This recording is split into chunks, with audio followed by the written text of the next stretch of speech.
En ce début de semaine, de la deuxième semaine du temps de carême, nous avons la joie de vous compter parmi nous pour la prière du jour. La prière du jour est tirée du psaume 79. Ce psaume qui nous fait la supplication en faveur de Jérusalem. Eh bien, le psalmiste plaide pour que Dieu restaure Jérusalem et le rende à son peuple. C'est ici un psaume né de la persécution. Psaume qui rappelle à Dieu que son honneur est en cause. Lui, qu'en pense-t-il?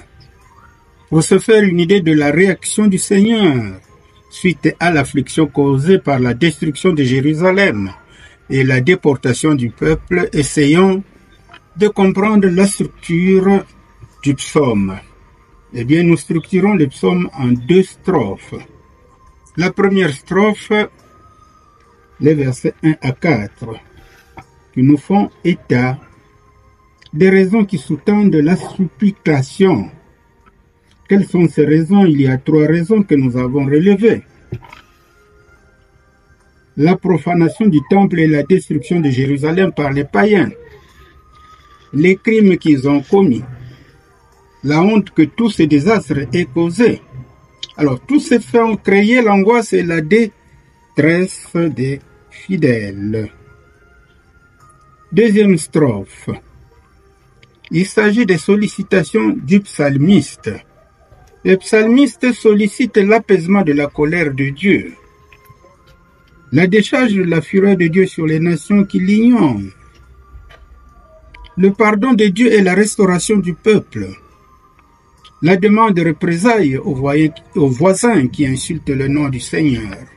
Alors pour conclure, au verset 13, le psalmiste anticipe les louanges qu'adresseront les fidèles au Dieu berger pour célébrer sa majesté. Alors, quelle est la pensée du jour pour notre psaume?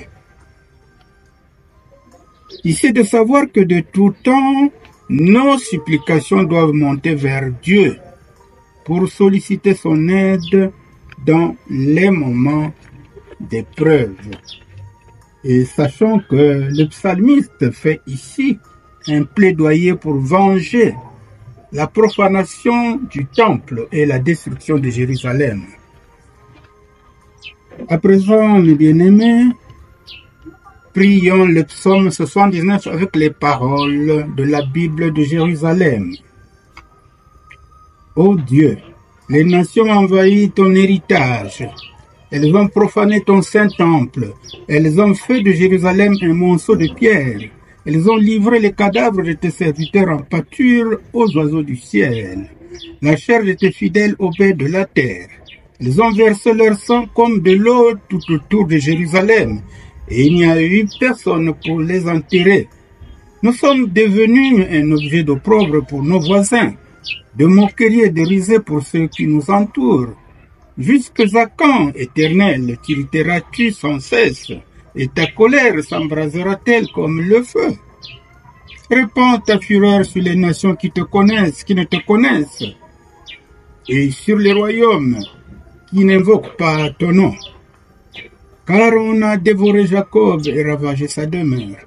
Ne te souviens plus de nos iniquités passées, que tes compassions viennent en hâte au-devant de nous, car nous sommes bien malheureux.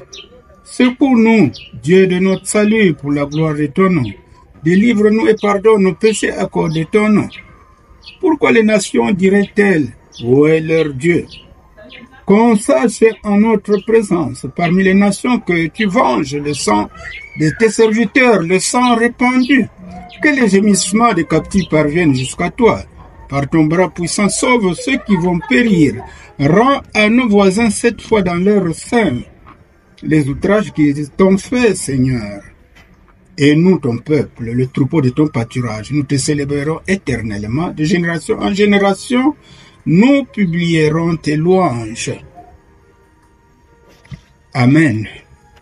Chacun de nous peut actualiser cette prière tenant compte certainement des situations qui nous ont causé de beaucoup d'afflictions ou des situations qui nous ont vraiment détruits. Donc, apprenons à actualiser le message du psaume pour que la prière soit beaucoup plus intense et beaucoup plus intime et plus profonde. Merci d'avoir prié avec nous, liké, partagé, et c'est comme ça que tous nous allons engranger les bénédictions du Seigneur. Amen.